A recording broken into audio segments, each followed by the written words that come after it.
और अब इस वक्त की बड़ी खबर, जमशेदपुर में एक मनचले की बीच सड़क पर धुनाई हो गई।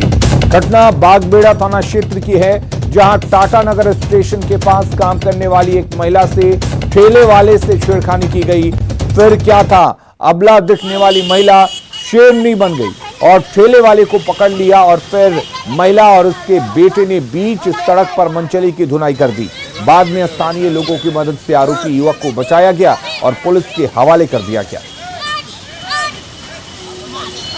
तस्वीरें आप देख सकते हैं किस तरीके से एक ठेले वाले को एक महिला के साथ छेड़खानी करना महंगा पड़ गया।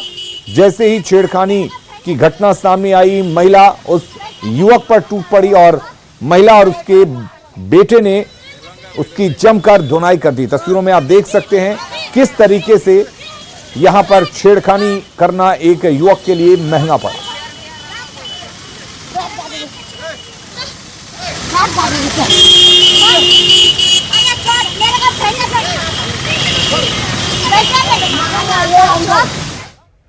जामताड़ा में सफेद मिट्टी निकालने के दौरान मिट्टी धंसने से 4 महिलाओं की मौत हो गई, लेकिन पूरी घटना पर प्रशासन की लापरवाही भी सामने आ रही है। 2 दिन पहले ही न्यूज 18 ने सफेद मिट्टी के अवैध खनन की खबर दिखाई थी और हादसे की आशंका जताई थी। बावजूद प्रशासन लापरवाह बना रहा और एक बड़ी घटना घट गई। आपको बता दें कि घर की पुताई के लिए सफेद मिट्टी निकाली जा रही थी। ये मिट्टी धंस गई। बाद में मौके पर पहुंची प्रशासन की टीम ने कड़ी मशक्कत के बाद शवों को बाहर निकाला। घटना गोविंदपुर साहिबगंज हाईवे के किनारे नारायणपुर प्रखंड के मजलाडीह के पास की है।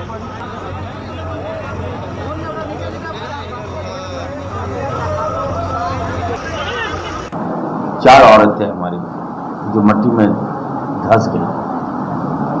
बहुत दर्दनाक मौत हुआ है उनका। अभी हम लोग वहाँ गए थे, जिला प्रशासन हमारे डीसी साहब भी वहाँ गए थे, रेस्क्यू टीम वहाँ लगी हुई है और 4 बॉडी भी निकाला गया और भी कुछ लाशें वहाँ पर दबी हुई है। सुनते तौर पर मैं दिलाने का काम करूँगा। इस प्रकार की प्रवृत्ति द्वारा नहीं हो, इसको रोकने के लिए भी हम डीसी को मैंने कहा है। घटना तो दुखद है। ये कुछ लोग मिट्टी खनन के लिए आए थे और ग्रामीणों का कहना है कि ये एक सुरंग बना हुआ था छोटा सा, क्योंकि धंस गया है। अब भविष्य में इसकी पुनरावृत्ति नहीं हो, इसके लिए हम लोग प्रयास कर रहे हैं। अंचल अधिकारी को बताया गया है कि और थाना प्रभारी को कि वो सतत निगरानी करेंगे इसकी और कुछ निरोधात्मक कार्रवाई करेंगे उन लोगों पर। तो ये 2 तस्वीरें आप देख सकते हैं। मिट्टी निकालने के दौरान हादसा हुआ और न्यूज 18 ने इस खबर को पहले ही दिखाया था। न्यूज 18 ने खबर को दिखाकर प्रशासन को सावधान किया था कि यहां पर बड़ा हादसा हो सकता है, लेकिन प्रशासन की लापरवाही यहां पर देखने को मिली और यही वजह है कि यह बड़ा हादसा हुआ, जिसमें 4 महिलाओं की मौत हो गई। 4 महिलाएं इसमें दब गई, उनके शवों को बाहर निकाला गया।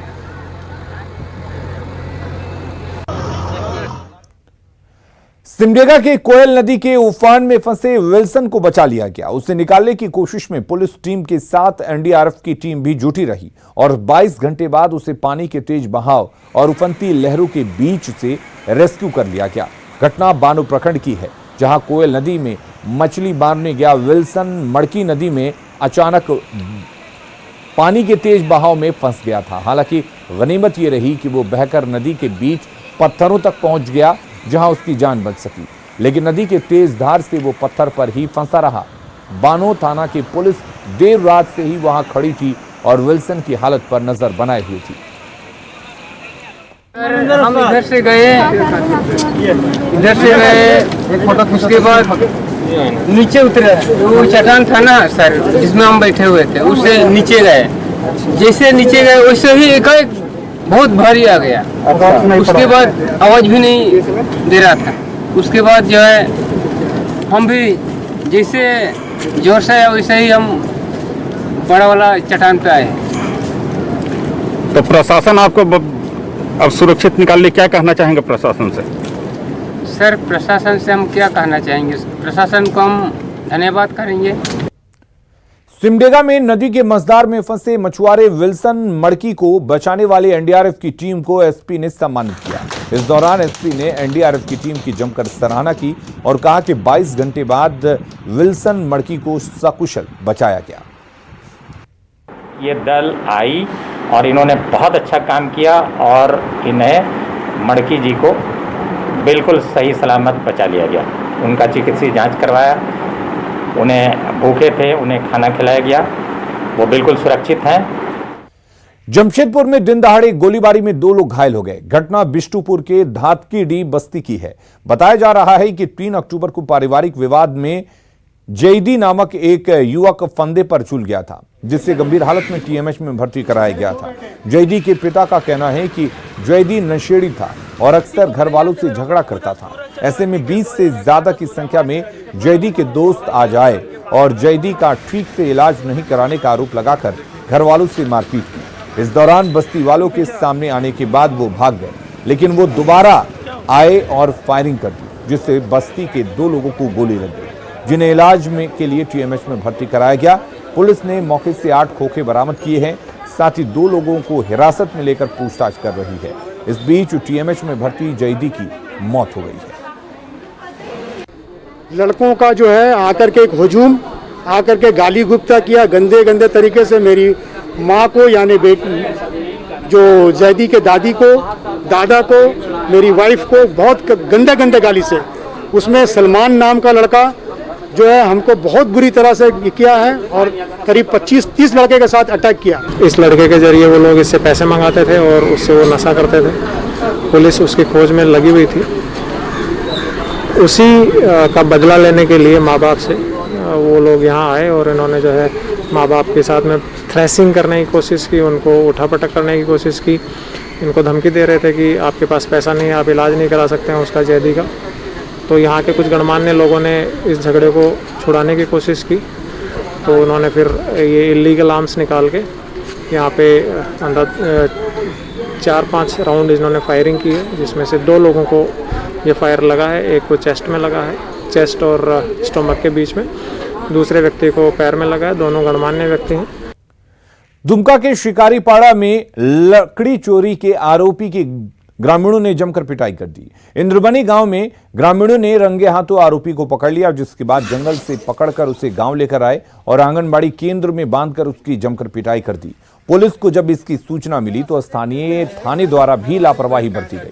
थाने से महज 15 किलोमीटर दूर इंद्रबनी गांव है, लेकिन पुलिस को पहुंचने में 4 घंटे से ज्यादा का वक्त लग गया। इतना ही नहीं, जब ग्रामीणों ने विरोध किया तो बेरंग पुलिस वापस लौट आई, जिसके बाद दल बल के साथ एसडीपीओ गांव पहुंचे और आरोपी को भीड़ के चंगुल से छुड़ाया। फिलहाल आरोपी को इलाज के लिए मेहुल पहाड़ी भेजा गया है। गांव में इन लोगों का कहना है कि पेड़ काट रहा था हम लोगों का, और उसी में इन लोग सुबह सुबह पकड़े हुए थे। इन लोग का कहना कि 6-7 आदमी थे, उसमें से बाकी लोग भाग गए और कोई लोग पकड़ के बांध के रखा हुआ था।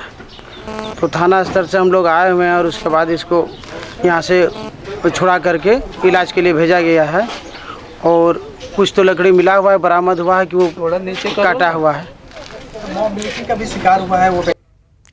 हाल के दिनों में देवघर साइबर अपराधियों का सबसे सुरक्षित ठिकाना बन गया था, लेकिन पुलिस की सक्रियता से साइबर अपराधियों का नेटवर्क टूटता जा रहा है और लगातार चलाए जा रहे अभियान का ही नतीजा है कि ये शातिर अपराधी पुलिस के हत्थे चढ़ते जा रहे हैं। एक बार पुलिस मोहनपुर और टाउन थाना पुलिस ने अलग अलग जगहों पर छापेमारी कर 11 साइबर अपराधियों को गिरफ्तार किया है। ये शातिर अपराधी बैंक के अधिकारी बनकर ग्राहकों को एटीएम कार्ड, केवाईसी अपडेट करने, ई वॉलेट और गूगल के रिमोट एक्सेस ऐप को डाउनलोड कराने का झांसा देकर उनके खाते से पैसे निकाल लेते थे। पुलिस ने अपराधियों के पास से 64,000 रुपये से ज्यादा cash, 31 mobile phone, 49 SIM card, 4 passbook, 11 ATM card और 4 बाइक जब्त किया है। गिरफ्तार सभी अपराधी 19 से 28 साल के बीच के हैं। पुलिस इनके नेटवर्क को खंगालने में जुटी हुई है। और इस छापामारी में कुल 11 साइबर क्रिमिनल्स गिरफ्तार किए गए और उनके पास से 31 mobile, 49 SIM, 4 passbook, 11 ATM, 3 motorcycle और नकद 64,800 रुपये बरामद हुए हैं। इतिहास रहा इनका क्या पूर्व का आपराधिक इतिहास रहा, इसके बारे में हम लोग के द्वारा ज्ञात करने का प्रयास किया जा रहा है। नक्सलियों और अपराधियों के खिलाफ सरायकेला पुलिस को बड़ी सफलता मिली है। पुलिस ने चौका थाना क्षेत्र से पीएलएफआई के 2 हार्डकोर नक्सलियों को गिरफ्तार किया है, जिनके पास से एक कार्बाइन, एक कट्टा और 9 mm का 4 जिंदा कारतूस बरामद किया गया है। ये दोनों नक्सली पीएलएफआई के एरिया कमांडर दीतनाग दस्ता के सदस्य हैं और बुंडू, तमाड़ और अड़की इलाके में सक्रिय थे। इसके साथ ही पुलिस ने पिछले 2 दिनों में अंतर्राष्ट्रीय वाहन चोर गिरोह के 6 सदस्यों को गिरफ्तार किया है। गिरोह के 3 सदस्यों की कल गिरफ्तारी हुई थी। आज और 3 अपराधियों को गिरफ्तार किया गया। इस गिरोह के तार झारखंड, बिहार के साथ नेपाल से जुड़े हुए हैं।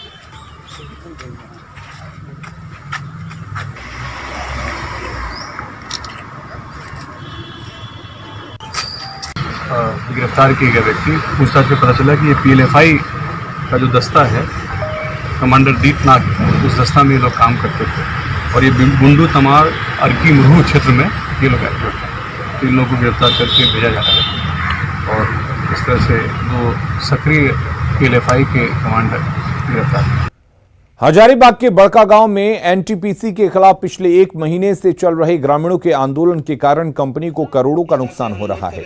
वहीं कोयले के डंप में आग लगने पर एनटीपीसी के अधिकारियों ने चिंता जताई है, लेकिन ग्रामीण अपनी मांगों पर अड़े हुए हैं। ग्रामीणों की 2013 की जमीन अधिग्रहण कानून के तहत मुआवजा और नौकरी समेत 10 सूत्री मांग है। बड़का गांव विधायक अंबा प्रसाद का कहना है कि एनटीपीसी कानून को नहीं मान रहा है, जबकि एनटीपीसी ने राज्यपाल द्वारा जारी संकल्प पत्र का पूरी तरह से पालन करने का दावा किया है।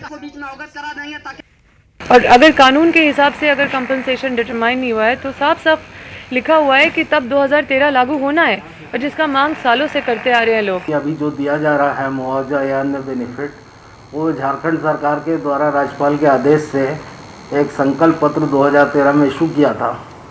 उसमें जो भी प्रावधान दिए गए हैं उनको पूर्ण रूप से पालन एनटीपीसी के द्वारा किया जा रहा है और वो संकल्प अभी भी वैध है, क्योंकि राज्य शासन ने उसको निरस्त नहीं किया है, न वापस लिया है, न उसकी जगह कोई अल्टरनेट संकल्प जारी किया है। और जोहार झारखंड के इस बुलेटिन में फिलहाल के लिए इतना ही, लेकिन खबरों का सिलसिला लगातार जारी है। बने रहिए हमारे साथ।